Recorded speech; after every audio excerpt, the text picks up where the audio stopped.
विष्णु भगवान की जय, बृहस्पति देव की जय। गुरुवार व्रत कथा। एक समय की बात है कि भारतवर्ष में प्रतापी और दानी राजा राज्य करता था। वह नित्य गरीबों और ब्राह्मणों की सहायता करता था। यह बात उसकी रानी को अच्छी नहीं लगती थी। वह ना ही गरीबों को दान देती, ना ही भगवान का पूजन करती थी और राजा को भी दान देने से मना किया करती थी। एक दिन राजा शिकार खेलने वन को गए हुए थे और रानी महल में अकेली थी।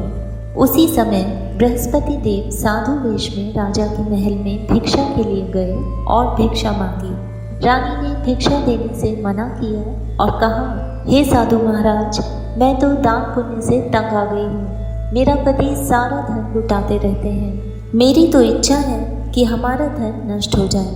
साधु ने कहा, देवी, तुम तो बड़ी विचित्र हो।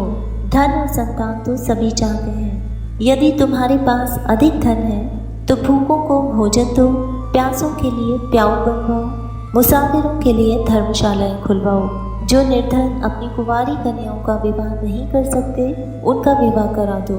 ऐसे और कई काम हैं जिनके करने से तुम्हारा यश लोक परलोक में फैलेगा। परंतु रानी पर उपदेश का कोई प्रभाव नहीं पड़ा। वह बोली, महाराज, आप मुझे कुछ न समझाएं। मैं ऐसा धन नहीं चाहती जो हर जगह बांटती फिरूं। साधु ने उत्तर दिया, यदि तुम्हारी ऐसी इच्छा है तो तथास्तु। तुम बृहस्पतिवार को घर लेकर पीली मिट्टी से अपना सिर धोकर स्नान करना, भट्टी चढ़ाकर कपड़े धोना। ऐसा करने से आपका सारा धन नष्ट हो जाएगा। इतना कहकर वह साधु महाराज वहां से आलोप हो गए। साधु के अनुसार कही बातों को पूरा करते हुए रानी को केवल 3 बृहस्पतिवार ही बीते थे कि उसकी समस्त धन संपत्ति नष्ट हो गई और भोजन के लिए राजा का परिवार तरसने लगा। तब एक दिन राजा ने रानी से बोला कि हे रानी, तुम यहीं रहो, मैं दूसरे देश को जाता हूँ, क्योंकि यहाँ पर सभी लोग मुझे जानते हैं, इसलिए मैं कोई छोटा कार्य नहीं कर सकता। ऐसा कहकर राजा परदेश चला गया। वहाँ वह जंगल से लकड़ी काट कर लाता और शहर में बेचता। इस तरह वह अपना जीवन व्यतीत करने लगा। इधर राजा के परदेश जाते ही रानी और दासी दुखी रहने लगे। एक बार जब रानी और दासी को 7 दिन तक बिना भोजन के रहना पड़ा तो रानी ने अपनी दासी से कहा, हे दासी, पास ही के नगर में मेरी बहन रहती है। वह बड़ी धनवान है। तू उसके पास जा और कुछ ले आ ताकि थोड़ी बहुत गुजर बसर हो जाए। दासी रानी की बहन के पास गई। उस दिन गुरुवार था और रानी की बहन उस समय बृहस्पतिवार व्रत की कथा सुन रही थी। दासी ने रानी की बहन को अपनी रानी का संदेश दिया, लेकिन रानी की बड़ी बहन ने कोई उत्तर नहीं दिया। जब दासी को रानी की बहन से कोई उत्तर नहीं मिला तो वह बहुत दुखी हुई और उसे क्रोध भी आया। दासी ने वापस आकर रानी को सारी बात बता दी। सुनकर रानी ने अपने भाग्य को कोसा।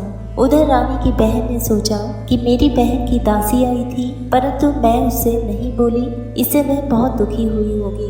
कथा सुनकर और पूजन समाप्त करके वह अपनी बहन के घर आई और कहने लगी, हे बहन, मैं बृहस्पतिवार का व्रत कर रही थी। तुम्हारी दासी मेरे घर आई थी, परंतु जब तक कथा होती है तब तक ना तो उठते हैं और ना ही बोलते हैं, इसलिए मैं नहीं बोली। रानी बोली, बहन, तुमसे क्या छिपाऊं, हमारे घर में खाने तक को अनाज नहीं है। ऐसा कहते कहते रानी की आंखें भर आई। उसने दासी समेत पिछले 7 दिनों से भूखे रहने तक की बात अपनी बहन को विस्तार पूर्वक सुना दी। रानी की बहन बोली, देखो बहन, भगवान बृहस्पति देव सबकी मनोकामना पूर्ण करते हैं। देखो, शायद तुम्हारे घर में अनाज रखा हो। पहले तो रानी को विश्वास नहीं हुआ, पर बहन के आग्रह करने पर उसने अपनी दासी को अंदर भेजा तो उसे सचमुच अनाज से भरा एक घड़ा मिल गया। यह देखकर दासी को बड़ी हैरानी हुई। दासी रानी से कहने लगी, हे रानी, जब हमको भोजन नहीं मिलता तो हम व्रत ही तो करते हैं, इसलिए क्यों न इनसे व्रत और कथा की विधि पूछ ली जाए ताकि हम भी व्रत कर सकें। तब रानी ने अपनी बहन से बृहस्पतिवार व्रत के बारे में पूछा। उसकी बहन ने बताया, बृहस्पतिवार के व्रत में चने की दाल और मुनक्का से विष्णु भगवान का केले की जड़ में पूजन करें तथा दीपक जलाएं, व्रत कथा सुनें और पीला भोजन करें। इससे बृहस्पति देव प्रसन्न होते हैं। व्रत और पूजन विधि बताकर रानी की बहन अपने घर को लौट गई। 7 दिन बाद जब गुरुवार आया तो रानी और दासी ने व्रत रखा। घुड़साल में जाकर दासी चना और गुड़ ले आई। फिर दोनों ने उससे केले की जड़ तथा विष्णु भगवान का पूजन किया। अब पीला भोजन कहाँ से आए, इस बात को लेकर दोनों बहुत दुखी थे। क्योंकि उन्होंने व्रत रखा था, इसलिए बृहस्पति देव उनसे प्रसन्न थे।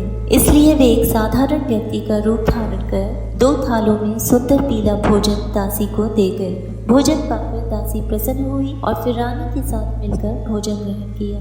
उसके बाद वे दोनों सभी गुरुवार को व्रत और पूजन करने लगी।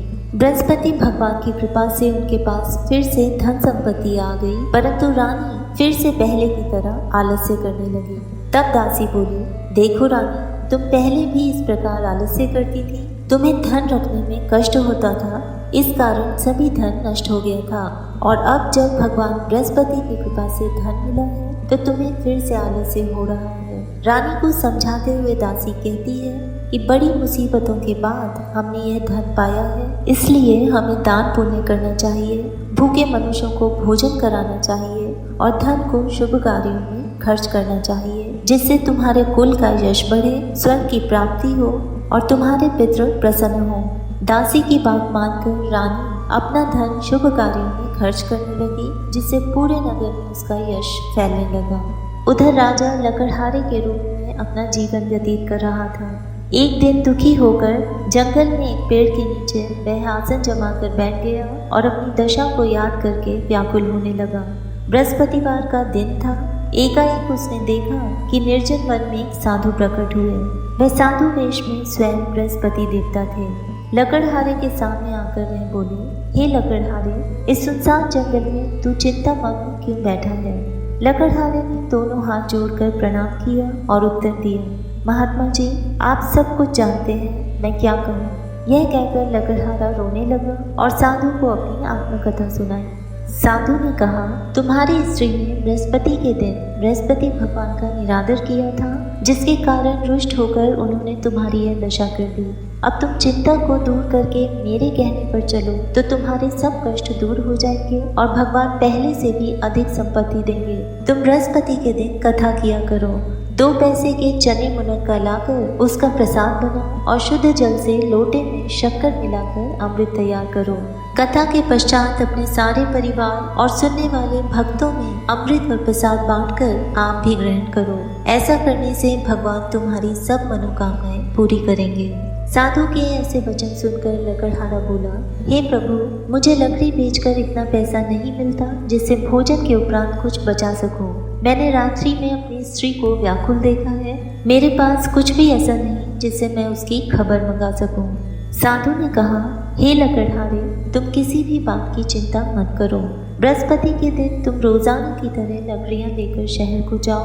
तुमको रोज से दुगुना धन प्राप्त होगा, जिससे तुम भली भांति भोजन कर लोगे तथा बृहस्पति देव की पूजा का सामान भी आ जाएगा। इतना कहकर साधु अंतर्धान हो गए। धीरे धीरे समय व्यतीत होने पर फिर वही बृहस्पतिवार का दिन आया। लकड़हारा जंगल से लकड़ी काटकर किसी शहर में बेचने गया। उसे उस दिन और दिन से अधिक धन मिला। राजा ने चना गुड़ आदि लाकर गुरुवार का व्रत किया। उस दिन से उसके सभी कलेश दूर हो गए, परंतु जब दोबारा गुरुवार का दिन आया तो वह बृहस्पतिवार का व्रत करना भूल गया। इस कारण बृहस्पति भगवान नाराज हो गए। उस दिन उस नगर के राजा ने विशाल यज्ञ का आयोजन किया तथा शहर में यह घोषणा करा दी कि कोई भी मनुष्य अपने घर में न तो भोजन बनावे और न आग जलावे।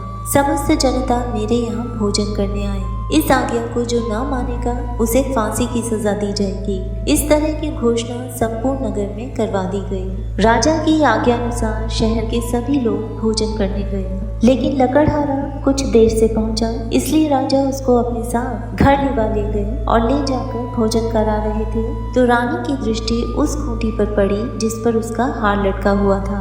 वह हार वहां पर जब दिखाई नहीं दिया तो रानी ने निश्चय किया कि मेरा हार इस मनुष्य ने चुरा लिया है। उसी समय सिपाहियों को बुलाकर रानी ने उसको कारागार में डलवा दिया। कारागार में बैठे हुए लकड़हारा बहुत दुखी होकर विचार करने लगा कि न जाने कौन से पूर्व जन्म के कर्म से मुझे यह दुख प्राप्त हुआ है, और उसी साधु को वह याद करने लगा जो कि जंगल में मिला था। उसी समय तत्काल बृहस्पति देव साधु के रूप में प्रकट हुए और उसकी दशा को देखकर कहने लगे, अरे मूर्ख, तूने बृहस्पति देव की कथा नहीं करी, इस कारण तुझे दुख प्राप्त हुआ है। अब चिंता मत कर और बृहस्पतिवार के दिन कारागार के दरवाजे पर 4 पैसे पड़े हुए तुझे मिलेंगे। उनसे तू बृहस्पति देव की पूजा करना, तेरे सभी कष्ट दूर हो जाएंगे। बृहस्पति के दिन लकड़हारे को 4 पैसे मिले। लकड़हारे ने कथा कही। उसी रात्रि बृहस्पति देव ने उस नगर के राजा को स्वप्न में दर्शन देकर कहा, हे राजन, तुमने जिस आदमी को कारागार में बंद कर दिया है वह निर्दोष है, वह राजा है, उसे छोड़ देना। रानी का हार उसी खूंटी पर लटका है। अगर तू ऐसा नहीं करेगा तो मैं तेरे राज्य को नष्ट कर दूंगा। इस तरह रात्रि के स्वप्न को देखकर राजा प्रातःकाल उठा और खूंटी पर हार देखकर लकड़हारे को बुलाकर क्षमा मांगी। इसके पश्चात लकड़हारे को राजा ने योग्य सुंदर वस्त्र आभूषण देकर विदा कर दिया।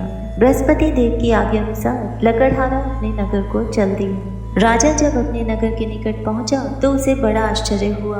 नगर में पहले से अधिक बाग, तालाब, कुएं तथा बहुत सी धर्मशाला, मंदिर आदि बन गए थे। राजा ने एक व्यक्ति से पूछा कि यह किसका बाग और धर्मशाला है। तब नगर के सब लोग कहने लगे कि यह सब रानी और बांदी के हैं। तो राजा को आश्चर्य हुआ और गुस्सा भी आया। जब रानी ने यह खबर सुनी कि राजा आ रहे हैं तो उन्होंने बांदी से कहा कि हे दासी, देख राजा हमको कितनी बुरी हालत में छोड़ गए थे। हमारी ऐसी हालत देखकर वह लौट न जाए, इसलिए तू दरवाजे पर खड़ी हो जा।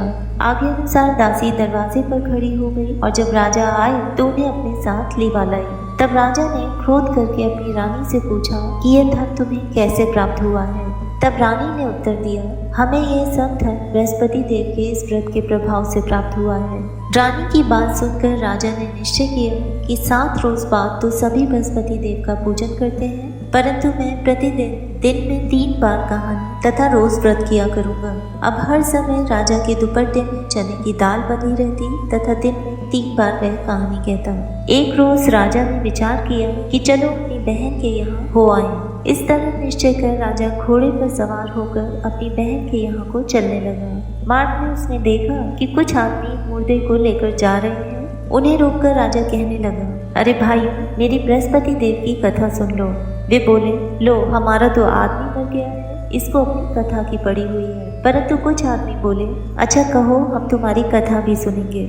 राजा ने दाल निकाली और जब कथा आधी हुई थी कि मुर्दा हिलने लग गया और जब कथा समाप्त हो गई तो राम राम करके वह मनुष्य उठकर खड़ा हो गया। आगे मार्ग में राजा को एक किसान खेत में हल चलाता मिला। राजा ने उससे बोला, अरे भैया, तुम मेरी बृहस्पतिवार की कथा सुन लो। किसान बोला, जब तक मैं तेरी कथा सुनूंगा तब तक 4 हरैया जोत लूंगा। जा अपनी कथा किसी और को सुना। इस तरह राजा आगे चलने लगा। राजा के हटते ही बैल पछाड़ खाकर गिर गए तथा किसान के पेट में बड़ी जोर का दर्द होने लगा। उसी समय किसान की माँ रोटी लेकर आई। उसने जब यह देखा तो अपने पुत्र से सब हाल पूछा और बेटे ने सभी हाल कह दिया। तो बुढ़िया दौड़ी दौड़ी उस घुड़सवार के पास गई और उसे बोली कि मैं तेरी कथा सुनूंगी, परंतु तू अपनी कथा मेरे खेत पर चलकर ही कहना। राजा ने बुढ़िया के खेत पर जाकर कथा कही, जिसके सुनते ही वह बैल उठ खड़े हुए तथा किसान के पेट का दर्द भी बंद हो गया। राजा अपनी बहन के घर पहुंचा। बहन ने भाई की खूब मेहमानी की।